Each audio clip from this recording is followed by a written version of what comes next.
It is another day the Lord has made. Let us be glad and rejoice in it. Don't forget to subscribe to my YouTube channel. And after you subscribe, you turn on post notification bell so that you'll be updated anytime a video is uploaded on the channel. So in my last video, we talked about the minutes Lamine Yamal has been playing in Barcelona and then in the Spanish national team. And then Luis de la Fuente, who is the head coach of the La Roya, said he's not the one who is supposed to take responsibility in resting the 17-year-old, and that he only get in touch with the young player during international break, which is once in a month. And then it said, oh, there are certain matches that are not necessary for Lamine Yamal to, play, considering his age. He's young and then his muscles are a bit weak and will later sustain an injury if he's not, or if his minutes are not managed.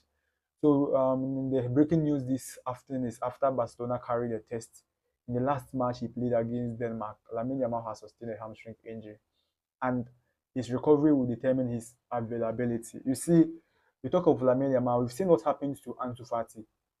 We saw what happened to Pedri, and we just recently we saw what has happened to Gavi. These players are young, and with that younger age, they are eager to play every single minute in the match. But you being the manager, you being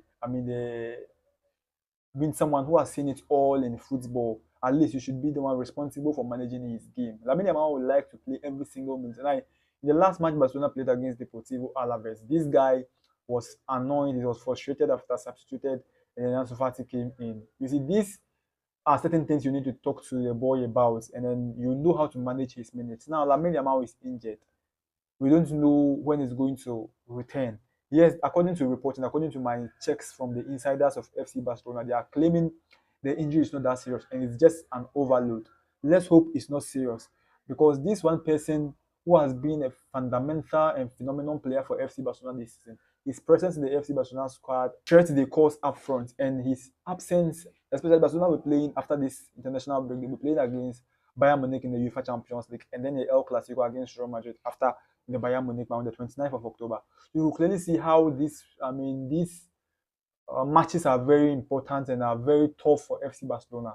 And if his minutes for last season and this season was managed, I don't think his muscles will sustain that overload. And it's very, very unfortunate. I think after this injury, this guy should be managed very, very well, because if a young player sustains this kind of muscle injuries, it's going to be like what Pedro went through from the last 3 years. Because you see, muscle, if the player is just young, you don't have that strong and that energetic muscles that will be able to compete and play huge number of matches as compared to the 25 and the 26-year-old players.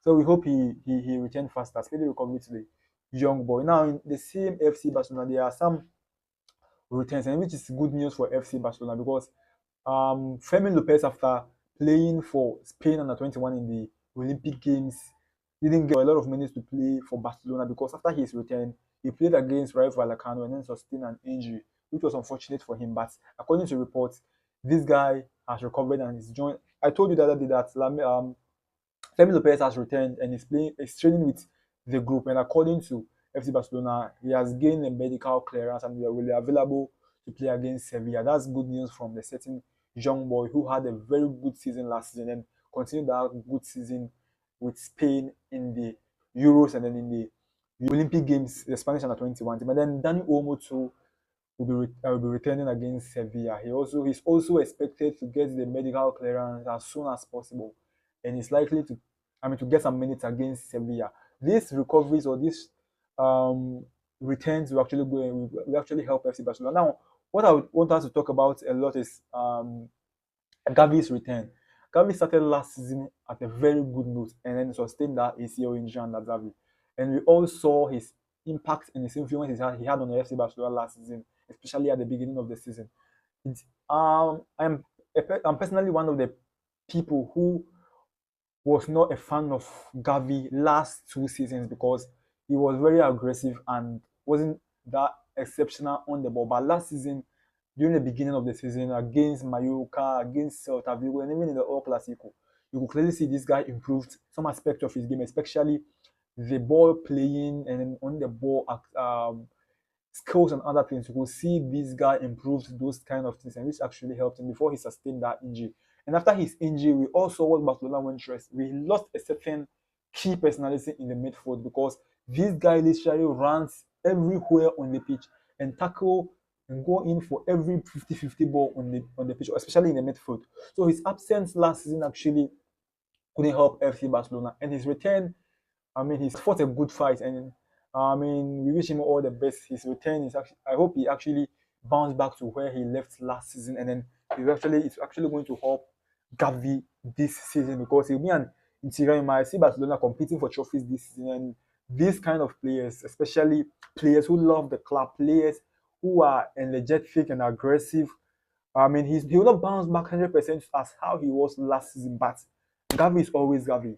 We expect him to play very well and help Barcelona in the quest to, fight for trophies and if possibly win some trophies this season because Barcelona went trophyless last season, which is not, all about FC Barcelona because FC Barcelona is a club which will always want to compete for trophies every single season. In a season where they go trophyless, I don't think the next season they will also want to go trophyless again. At least they would like to win some trophies this season. And Gavi's return is actually going to help. I mean, Barcelona have a lot of midfielders this season. They have Pedri available. Pedri is fortunate this season. He has not sustained any injury yet since the season began. Dani OLMO is in there. Frankie de Jong has returned. Fermin Lopez has returned. I mean, Marc Casada is playing very, very well. And then this kind of lesson, Rafinha sometimes can play as a midfielder. This kind of, positioning or this kind of department in the Barcelona setup will actually help Barcelona when it comes to winning trophies. And the squad depth in the Barcelona midfield is actually going to help FC Barcelona this season in their process or in their road to winning at least some trophies this season to help, increase or build the team spirit to also compete in the subsequent years. So, we wish him all the best as he returns. We hope he return and play, the best of his form. And let's move on to Chelsea. There's one player who has always been getting injured. Yes, the captain for Chelsea, and it's one good player. One of the most prominent and let's say potential good. I don't know how to describe this young player. He's very, very good when it comes to his position. The captain of Chelsea, Reece James. He's one player I actually admire a lot, but he's also unfortunate because of injuries. You see, when injuries set in the game, in the player's game, it's actually distracts his development and his performance. And then, lucky enough for Chelsea this season, Reece James has resumed training with the Chelsea group, and he's training very well with the squad. But you see, what is good about the Chelsea and Reece James situation is after Reece James' injury, they signed a certain young boy last season, Malo Gusto, who is playing that position very, very well. So he makes us not miss Reece James in the Chelsea squad very, very much. But he experience. He's the captain of the squad of the side. It's actually good, and his return will help Chelsea, especially Enzo Maresca's side, playing very, very good football this season. When it comes to one team at the highest form of themselves is actually Chelsea. They are having a good season, and the return of Reece James is going to help Chelsea very, very, very well. There's a breaking news. The Super League, we all heard of the Super League since last 2 seasons. We've been deliberating and talking about this Super League thing. Some clubs, giants in the club football industry, like the Real Madrid, the Barcelona, the Juventus, since that the UEFA has been cheating them when it comes to some image and some TV rights, and they decided to set up a league for themselves, which is the Super League. A lot of clubs joined, especially in the English club joined, and later on they ruled themselves out of the squad. They left the squad, and then they said they are not going to participate in the Super League once again. According to the CEO of the Spanish Super League, UEFA Super League, or the UEFA Super League is set or is planned to start in September 2025. So next year, 2025, we might see the UEFA Super League starting, and then it's actually going to commence. And the chief orchestrators of this UEFA Super League is Juan Laporta and Fiorentino Perez. They are the chief orchestrators of the Super League. Yes, the Super League, the UEFA Super League. And it's actually going to generate huge revenue for the club. So especially a club like Barcelona, who has been struggling financially, will actually get huge money to recover to balance their books. And that's why I think that's the main reason why Barcelona are forcing themselves in that league. Yes, you listen to their part of the story, and you get to understand or you get to side with them why they are eager to separate themselves from the UEFA Champions League, because you check the money UEFA generate from the UEFA Champions League and the percentage the clubs receive at the end of the day, you could see UEFA so in the other way around are trying to cheat the clubs. Then they are trying to set up their own league to take huge, percentage of the TV rights and other image rights. So you could clearly understand where they are coming from.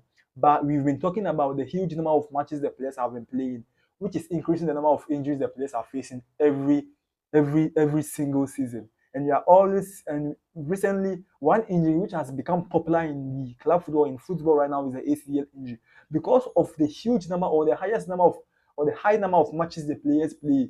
It's increased the possibility and the probability of the players getting that dangerous injury. That's what we've been talking about.